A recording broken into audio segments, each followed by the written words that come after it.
안녕하십니까. 반갑습니다. 7월 14일 금요일 10분 말씀 드리겠습니다. 성경 말씀은 요한복음 6장 46절에서 50절까지입니다.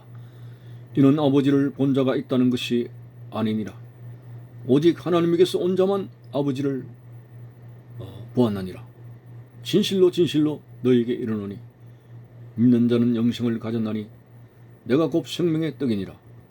너희 조상들은 광야에서 만나를 먹었어도 죽었거니와 이는 하늘에서 내려오는 떡이니 사람으로 하여금 먹고 죽지 아니하게 하는 것이니라. 아멘.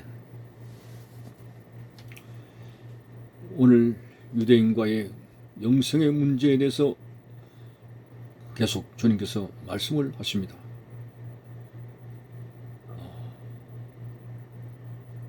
46절에 이는 아버지를 본 자가 있다는 것이 아니니라. 오직 하나님에게서 온 자만 아버지를 보았느니라.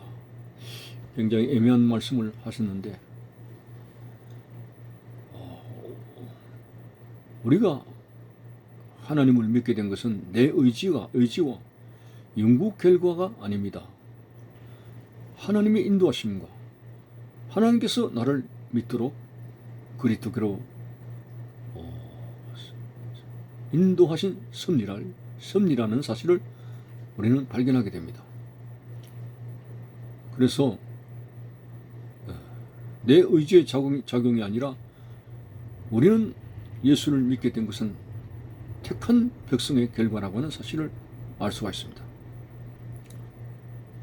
전에도 말씀드렸습니다마는 이것은 하나님께서 편애하시는 그 말씀으로 이해해서는 안 됩니다. 모든 사람이 다 구원을 얻기를 원하신다는 그 말씀 앞에 아무런 오해가 없어야 됩니다. 택한 백성만 구원받는다고 하는 것은 결국 가서 보니까 오늘 우리들이 의심을 버리고 구원에 이르게 되는 모든 과정 속에서 결국은 무르익은 우리들이 하나님의 택함을 입었다는 이 결과론적인 말씀으로 이해를 해야 되는 것입니다. 자,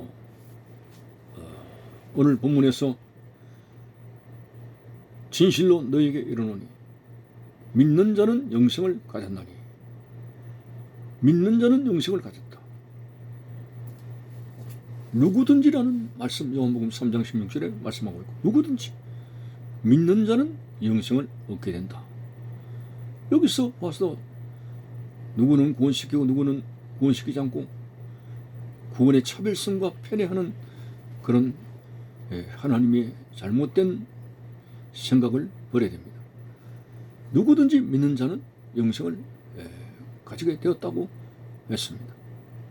이렇게 모든 사람에게 구원을 열어주셨지만은 결국 하나님께로 인도됨을 거부하지 아니하고 주님 앞에서 마음의 문을 열고 믿게 되는, 그래서 구원의 열매를 맺게 되는 이 결과론적인 입장에서 보면은 결국 그들이 하나님의 택한 백성이었구나, 이것이지 누구를 차별하고 하신 그런 하나님이 아니십니다. 자, 그래서 오늘 생명의 떡이신 예수에 대해서 믿는 자는 영생을 가졌나니 내가 곧 생명의 떡이니라. 너희 조상들은 광야에서 만나를 먹었어도 죽었거니와 이는 하늘에서 내려오는 떡이니 사람으로 하여금 먹고 죽지 아니하게 하는 것이라. 자, 나는 하늘에서 내려온 살아있는 떡이니 사람이 이 떡을 먹으며 영생하리라는 말씀까지도 잠깐 51절을 보니까 그렇게 나와 있습니다. 오늘 생명의 떡, 예수님을 믿음으로 피를 흘리고 살찌으신 예수 그리스도를 믿음으로 생명의 떡을 먹는다는 것은 믿음으로 그리스도와 연합이 된다는 것을 의미하고 있습니다. 그리스도와 하나가 된다는 것을 의미하고 있습니다. 자, 그래서 왜 예수 그리스도의 살찌전과 피 흘리심이 강조되었는가? 히브리서에 보면은 피 흘림이 없은 적 사함도 없다 했습니다. 이게 바로 하나님께서 정하신 구원의 원리입니다. 피가 흘리지 않고는 인간에게 구원의 길이 없다고 하는 것입니다. 그런데 구약시대에 수많은 짐승의 피가 흘려졌습니다. 그런데 히브리서 와서 보면은 짐승의 피가 인간의 죄를 사하지 못한다고 했습니다. 그렇다면 구약의 짐승의 제사는 뭔가? 그것은 다음에 오실 어린 양 대신 어린 양의 실체 대신 예수 그리스도를 예표하고 있는 것이고 예수 그리스도의 그림자라고 하는 사실을 밝혀주는 것입니다. 구약시대의 모든 제사는 결국은 예수 그리스도께서 이 땅에 오셔서 십자가에 못 박히셨기 때문에 구약의 모든 희생의 제사가 살아나는 것이지 그림자적인 그 구약시대의 제사가 만일 실체 대신 예수 그리스도가 이 땅에 오시지 않았더라면 구약시대의 제사는 부도가 나는 것이죠. 그러나 완벽하게 예수님은 정확하게 약속한 선지자의 예언한 글대로 이 땅에 오셨고 예수님께서는 어린 양으로서 대속의 죽음을 죽으셨기 때문에 구약의 모든 짐승의 제사는 살아나는 것이기 때문에 예수 그리스도 하나님 아들 예수 그리스도의 피가 구원의 실체라고 하는 사실을 오늘 우리는 이해를 하게 되는 것입니다. 결국 하늘의 떡 바로 예수 그리스도의 자신의 살과 피를 의미하게 되는 것입니다. 예수님께서 말씀하지 않았습니까? 예수님 자신이 생명의 떡이라고 선언하셨고 자신의 살을 먹고 마시지 않고는 나하고는 아무런 상관이 없다는 말씀을 통해서 예수 그리스도를 통하지 않고는 구원을 얻을 수 없다는 분명한 말씀을 우리는 이해하게 됩니다. 내가 곧 길이요 진리요 생명이니 나로 말미암지 않고는 아버지께로 올 자가 아무도 없느니라는 말씀 가운데서도 오직 구원은 예수 그리스도를 통해서 주어지게 됩니다. 그래서 오늘 이 말씀을 통해서 우리가 정리하고 이해하고자 하는 것은 구원의 길은 한 길이라고 하는 것입니다. 그렇다면 이 세상에 나와 있는 수많은 종교들은 무엇인가? 오늘 남의 종교를 힐난하고 비난하고 그런 의도에서 생각하지 말아 주십시오. 구원의 본질에 관점을 두고 생각하십시오. 정말 다른 여러 종교에도 구원이 있다면 얼마나 좋겠습니까? 본질적으로 피 흘림이 없은 적 사함이 없다고 하셨고 그 피는 죄가 없는 피입니다. 이 땅의 수많은 종교들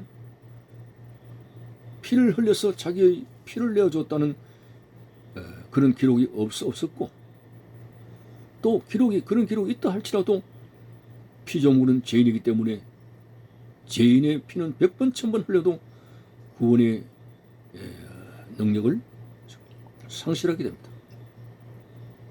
그래서 하나님은 마지막 때에 죄 없으신 하나님의 아들 예수님을 이 땅에 보내셨고 십자가에 죽게 하심으로 말미암아 피를 흘림을 통해서 그 믿음을 통해서 죄 사함을 받고 구원을 얻게 되는 하나님의 의를 믿음을 통해서 하나님의 의를 얻게 되는 그런 진리를 발견하게 됩니다. 오해하지 말아 주십시오. 오직 구원은 한 길입니다. 세상의 종교는 사실상 사람들이 만드는 것입니다. 진정한 종교의 의미는 하나님께서 내가 여기 있다고 베일을 벗겨주신 것이고 우리는 하나님께서 나를 찾아오셨고 우리가 마음의 문을 열어서 하나님의 독생자 예수 그리스도를 믿음을 통해서 구원을 받게 되는 이런 원리를 생각해 보면서 이 세상의 어떤 종교라도 안타깝게도 그 종교를 무시하는 것이 아니라 구원이 없습니다.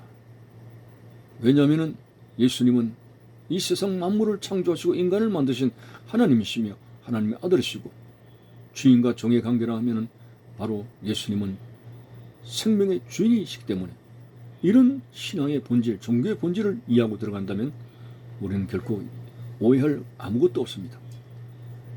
어쨌든 우리는 우리를 창조하시고 우리의 생명을 만드신 하나님, 그리고 독생자 예수 그리스도, 그분을 통해서 생명의 회복이 될 수 있는 여러분들이 되시기를 바라는 것입니다. 감사합니다.